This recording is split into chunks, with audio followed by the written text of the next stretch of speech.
이 시간에 오늘 우리에게 주신 하나님의 말씀 함께 나누겠습니다. 오늘 함께 나눌 하나님의 말씀은 역대하 13장에서 15장 사이에 나오는 말씀인데요. 우리 먼저 14장 1절에서 5절까지 합독하겠습니다. 같이 읽겠습니다. 아비아가 그의 조상들과 함께 누움에 다윗성에 장사되고 그의 아들 아사가 대신하여 왕이 되니 그의 시대에 그의 땅이 10년 동안 평안하니라. 아사가 그의 하나님 여호와 보시기에 선과 정의를 행하여 이방 제단과 산당을 없애고 주상을 깨뜨리며 아세라상을 찢고 유다 사람에게 명하여 그 조상들의 하나님 여호와를 찾게 하며 그의 율법과 명령을 행하게 하고 또 유다 모든 성읍에서 산당과 태양상을 없애매 나라가 그 앞에서 평안함을 누리니라. 아멘. 오늘 우리에게 주실 말씀을 기대하며 잠시 기도드리겠습니다. 좋으신 아버지 하나님, 주님의 음성을 사모하여 저희들이 모였습니다. 주님 말씀하여 주시옵소서. 사람의 말과 생각은 그리스도의 십자가로 가려주시고 오직 예수님의 하나님의 말씀이 선포되는 소중한 시간 될 수 있도록 인도하여 주시옵소서. 이 시간을 온전히 주님께 의지하며 드립니다. 예수님의 이름으로 기도드렸사옵나이다. 아멘. 여러분, 구약 성경을 읽다 보면 이스라엘 왕들의 행적을 다룬 역사책이 많이 나오죠. 사무엘 상하, 그리고 열왕기상하, 또 역대상하가 있습니다. 그런데 이 역대기서를 읽어보면 열왕기서 그리고 사무엘서에 나오는 내용이 거의 중복되어 있음을 발견할 수 있습니다. 왜 이렇게 같은 역사인데 중복되어 기록되어 있을까? 먼저 여러분, 사무엘서와 열왕기서는요, 신명기적 사관을 가지고 지어진 역사책입니다. 신명기적 사관이라 함은 하나님의 명령을 잘 지키면 복을 받고 하나님을 배반하면 벌을 받는다는 그러한 관점으로 역사를 바라본 거예요. 그래서 이스라엘 왕들이 잘못했을 때 하나님이 어떻게 벌을 내리셨고 그들이 잘했을 때 하나님이 어떻게 상을 주셨는지에 대한 역사가 계속해서 반복돼서 기록이 되어 있습니다. 하지만 역대기서는 역사를 보는 관점이 좀 달라요. 바벨론 포로에서 돌아온 제사장의 입장에서 신정체제의 재건을 촉구하기 위하여 역사를 기술한 것입니다. 역대기서가 쓰여졌던 당시 학자 에스라는 바벨론에서 돌아와 모세 율법을 재확립하려는 그러한 열정을 가지고 있었고 특별히 예루살렘 성벽 재건과 함께 성전 제사 회복을 힘쓰던 그러한 시기였습니다. 그래서 가능하면 여호와를 경외하였던 왕들의 영광을 부각시키며 다시 유대인들에게 하나님의 통치에 대한 기대와 희망을 불어넣는 입장에서 역사를 기록한 것입니다. 따라서 열왕기서와 달리 역대기서는요, 가능하면 유다 왕들의 잘못한 일들을 별로 기록하지 않은 그러한 흔적을 볼 수가 있습니다. 특별히 오늘 우리가 함께 말씀을 나눌 13장부터 15장 사이에는 먼저 아비야 왕이 등장을 하는데요. 아비야가 그 평가를 보면은 열왕기서와 사뭇 다르다라는 것을 알 수가 있습니다. 열왕기상 15장 3절에서 아비암으로 그를 부르는데 이렇게 말씀하세요.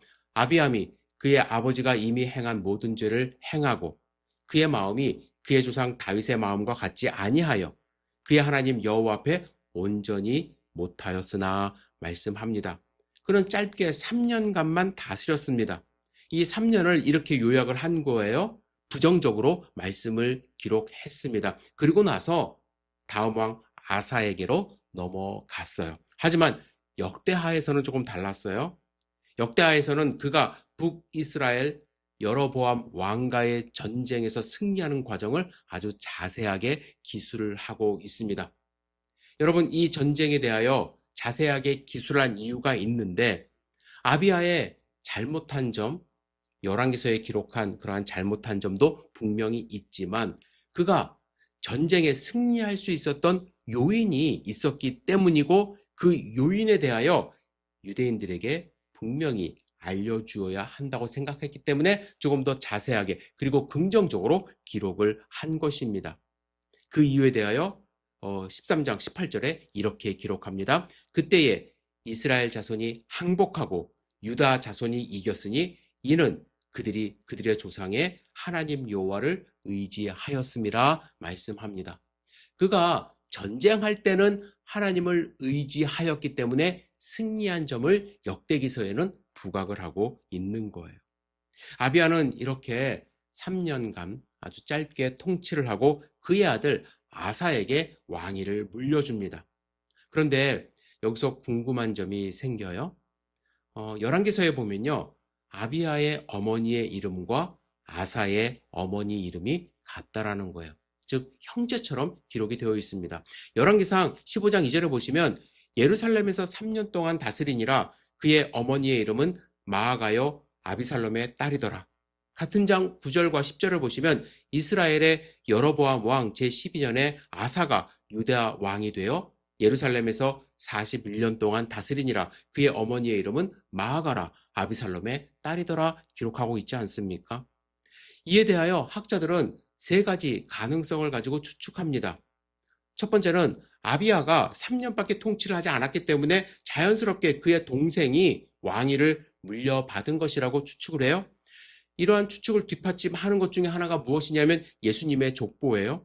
예수님의 족보, 마태복음에 나온 족보를 보시면 다윗에서 여고니아까지 15명의 왕이 등장을 하는데 14대라고 기록이 되어 있습니다.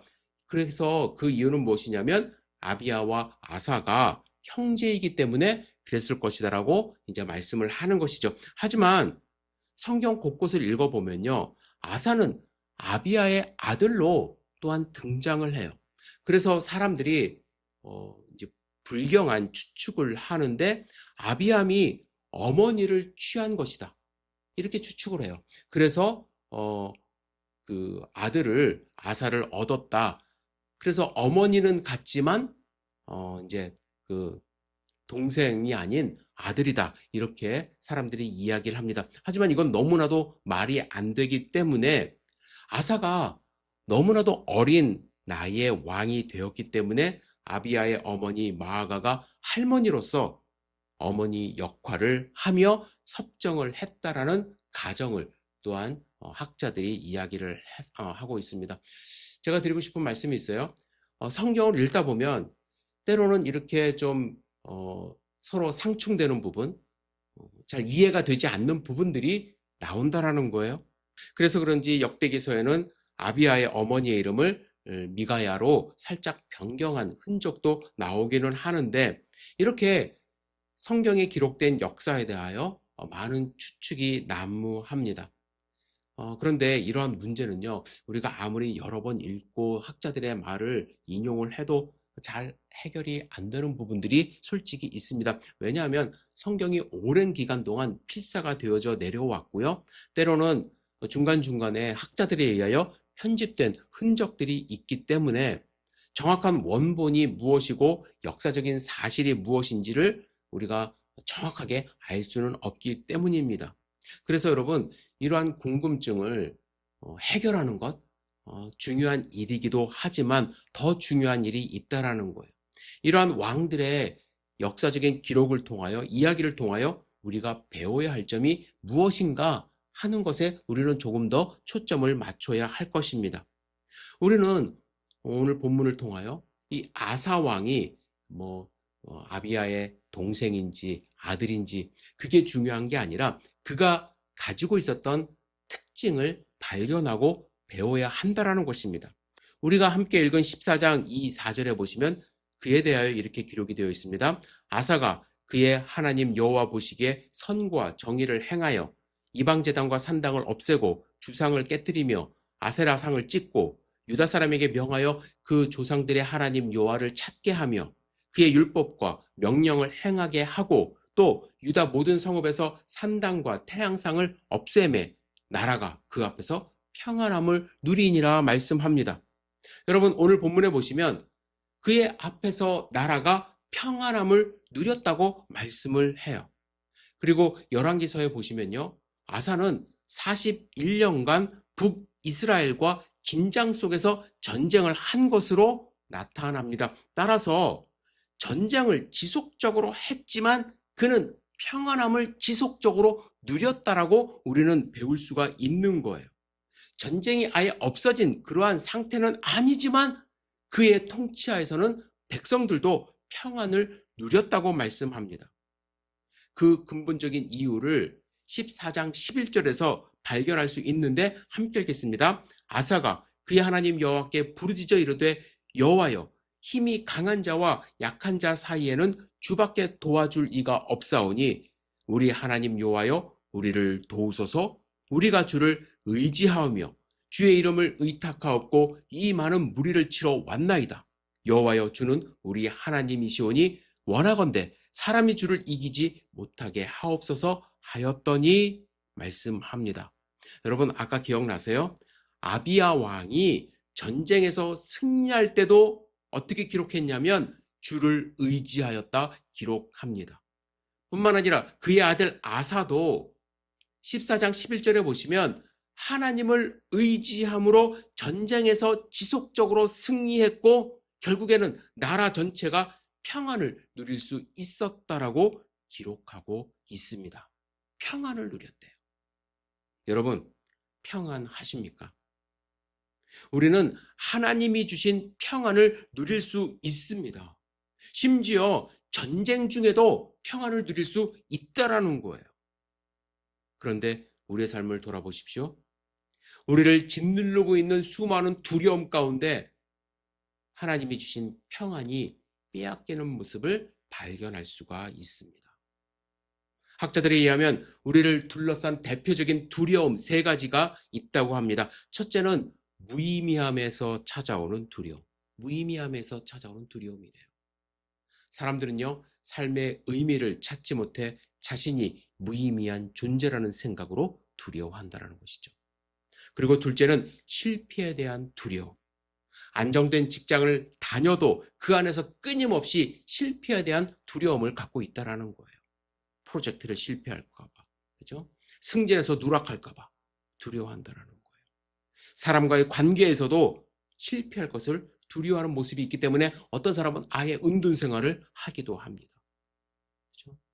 우리의 삶 돌아보십시오. 두려움 때문에, 실패에 대한 두려움 때문에 평안함이 없는 경우가 많아요. 그리고 종말에 대한 두려움. 여기서 말하는 종말은 인류의 종말뿐만 아니라 개인적인 종말, 즉 죽음을 의미합니다. 누구나 죽음에 대한 두려움을 갖고 살아갑니다.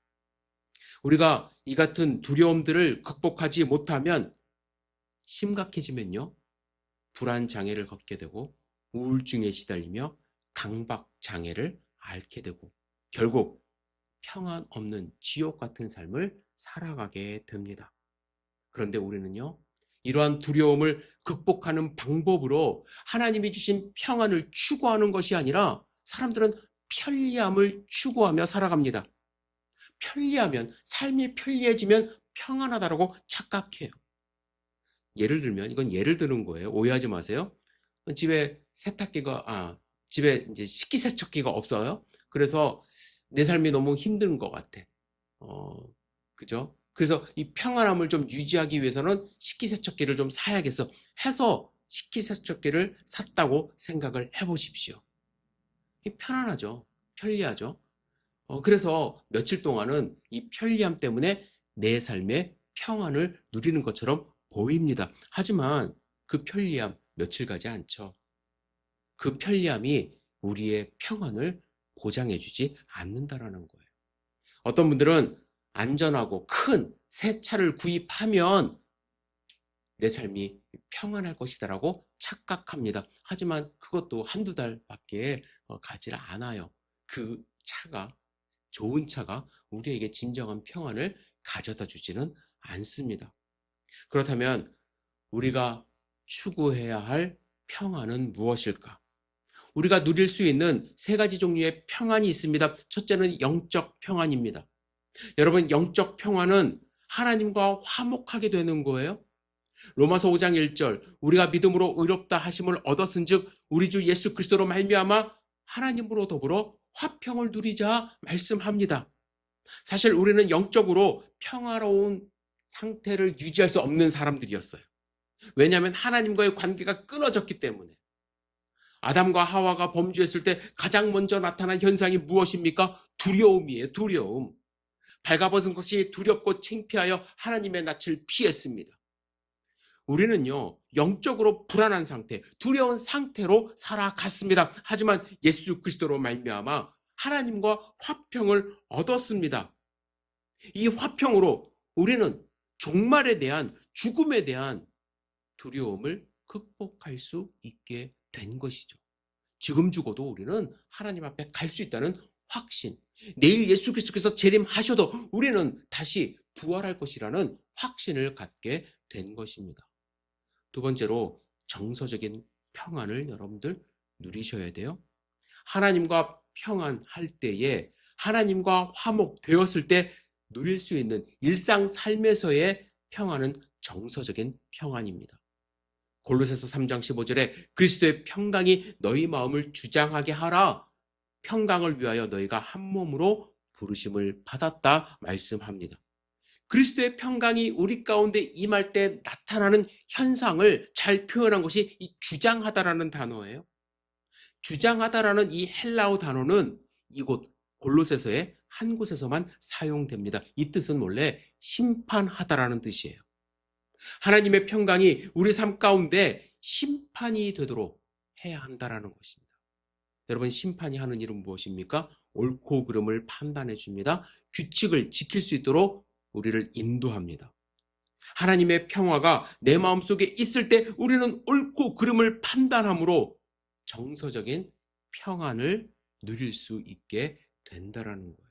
따라서 사회에서 남들이 경험하고 있는 실패에 대한 두려움을 우리는 극복할 수 있어요. 왜? 하나님이 주시는 참된 평화가 우리를 주장하심으로써 우리 마음 가운데 평안을 누릴 수 있기 때문이죠.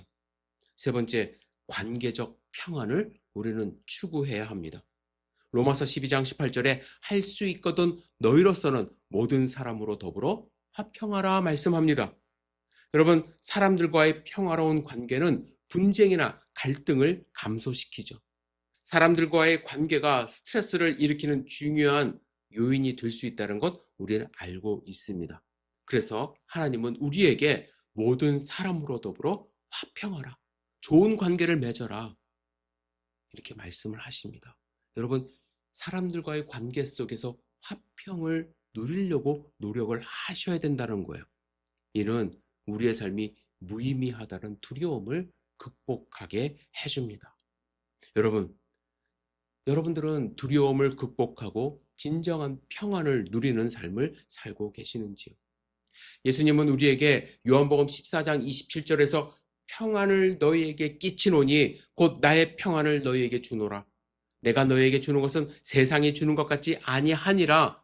너희는 마음에 근심도 말고 두려워하지도 말라 말씀하셨습니다. 예수님은 우리에게 평안을 선물로 주셨대요. 그렇죠? 사실 하나님이 주시는 이러한 진정한 평안은 우리가 노력해서 얻을 수 있거나 돈을 주고 살 수 있는 것 절대로 아니죠. 그래서 우리는 평안함을 추구하기 위해 편리함을 살려고 하는 경우가 많다는 거예요. 아까도 말씀드렸듯이 하지만 이러한 편리함은 오래 지속되지 못합니다. 그래서 예수님은 우리에게 평안을, 돈으로 살 수 없는 평안을 우리에게 선물로 주셨어요. 예수님이 주신 선물입니다. 예수님을 믿음으로써, 예수 그리스도를 영접함으로써 하나님의 자녀가 되었을 때 우리가 평안함을 선물로 받았어요. 이것 내 것처럼 누리면 된다라는 것입니다. 여러분, 예수님의 평안을 누릴 수 있는 방법이 여러분들 무엇이 있을까요? 오직 하나님을 의지하는 것밖에 없습니다. 그죠? 하나님을 의지하는 것밖에 없어요. 아비야 왕도 그렇고 아사 왕도 그렇고 전쟁 중에서 평안함을 누릴 수 있었던 단 한 가지 방법, 하나님만 의지한 거예요. 하나님만 의지한 거예요. 여러분, 하나님을 의지하기 위해서 우리가 먼저 해야 할 일이 있어요? 무엇일까요? 내가 의지하는 건 내려놓는 거예요. 내가 의지하는 거. 저도 그렇고 주변에 많은 사람들을 보면요, 우리는 나의 경험을 의지하는 경우가 많아요. 내 생각, 나의 신념을 의지하는 경우가 많이 있습니다. 우리가 살면서 의지하는 것까지 그럴 수 있다 생각할 수도 있지만 이렇게 의지하는 것에 갇혀버리는 경우가 있는데요. 이렇게 의지하는 곳에 갇혀버리면 전능하신 하나님을 발견하지 못하고 하나님을 의지하지 못한 채 평생 평안이 없는 삶을 살아갈 수밖에 없어요. 여러분 혹시 그 안에 갇혀버린 것은 아닌지 생각해 보세요. 케이치프 노이드라는 심리학자가 있는데요. 그는 사람마다 자기도 모르게 들어가 버리는 감옥이 6개가 있다라고 이야기를 합니다. 여러분도 혹시 이 중 어떠한 감옥에 갇혀 있는 것은 아닌지 생각해 보세요. 제일 감옥은 자기 도취의 감옥이래요. 자기가 제일이라고 생각하는 감옥에 갇혀 있다라는 거예요. 여러분 자존감이 강한 것과 자기 도취는 좀 달라요? 자기 도취에 빠지면 다른 사람을 무시하고 혼자 제잘난 맛에 살아갑니다. 그 감옥에 갇혀버리면 절대로 하나님 의지하지 않죠. 자기만 의지하겠죠. 두 번째 감옥은 남의 단점 감옥이래요. 사람을 바라볼 때 좋은 점을 보지 않고 나쁜 것만 보는 눈을 가지고 있는 그러한 감옥. 좋은 점이 많은 사람을 보면서도 그냥 단점만 보려고 하는 것. 많은 사람들이 흔히 들어가 있는 감옥이라고 합니다. 커다란 백지 가운데 검은 점 하나를 찍어 보이며 묻습니다. 무엇이 보입니까? 많은 사람들이 검은 점이요. 이것만 보인다라는 거예요. 그것이 문제죠. 크고 흰 백지. 넓은 공간은 보이지 않고 하필이면 검은 점만 보는 것이 문제라는 것입니다. 세 번째는 만사를 부정적으로만 보는 감옥이라고 합니다. 어떤 일이 생겼을 때 안 되는 방향으로만 생각하고 절망하는 감옥에 스스로 들어가는 경우. 이스라엘 백성 생각해 보세요. 그들이 출애굽할 때 앞에는 홍해가 가로막혀 있고 뒤에는 애굽 군사들이 쫓아옵니다. 그때 백성들은 죽음만 생각했습니다. 다른 거 생각이 안 나요. 거기에 갇혀버린 거예요. 우리 죽을 것 같습니다. 절망하는 것이죠. 네 번째 감옥은 옛날만 생각하는 과거 지향적인 감옥이래요. 어제가 좋았다고 생각을 합니다. 그때가 좋았지 뭐. 왕년에는 내가 말이야. 그런 생각에 갇혀서 헤어나지 못하는 분들이 있어요. 다섯 번째 감옥은 남이 가진 것을 무조건 좋게 보고 자기 것을 초라하게 보는 열등감의 감옥. 항상 남의 떡이 커 보이는 거. 그죠? 늘 남의 것이 내 것보다 낮게 보이는 그러한 감옥에서 벗어나지 못하는 그런 열등감 속에 살아가는 분들 있습니다. 그리고 마지막 여섯 번째는 다른 사람이 잘 되는 것을 시기하고 질투하는 감옥입니다. 여러분, 이러한 감옥들은요, 내 자신을 가두고 자신을 꽁꽁 싸매게 함으로써 그 안에서 나오지 못하게 합니다. 그 안에서 삶의 의미를 찾으며 무엇이 잘못되었는지를 깨달으려 하지 않고 내려놓질 않습니다. 그래서 하나님을 의지하지 못해요. 여러분, 잘 생각해 보세요. 내가 의지하고 있는 것, 혹은 내가 갇혀버린 것, 나는 어디에 갇혔는지 스스로를 생각해 보시기를 부탁합니다. 내 것을 내려놓을 때 비로소 하나님을 의지하게 되는 것이죠. 여러분, 평안이 있습니까? 나의 불안은 어디서 오는지 스스로 생각해 보시고, 나는 과연 하나님을 의지하며 살고 있는지, 내가 의지하는 건 내려놓고 하나님을 붙잡는 삶을 살고 있는지, 하나님이 주시는 평안을 누리며 살기 위해서는 내 것 내려놓고 하나님 붙드시는 소중한 하나님의 자녀 되시기를 주님의 이름으로 축복합니다. 기도하겠습니다. 전능하신 주님, 우리의 삶을 지켜주시옵소서. 우리의 삶 가운데 평안을 허락하여 주시옵소서. 주님이 주시는 참된 평안을 누리며 살기를 원합니다. 그러기 위하여 하나님을 의지하는 우리의 믿음을 허락하여 주시옵소서. 내 것 내려놓고 버리고 하나님을 향하여 달려나가는 하나님의 자녀 될 수 있도록 인도하여 주시옵소서.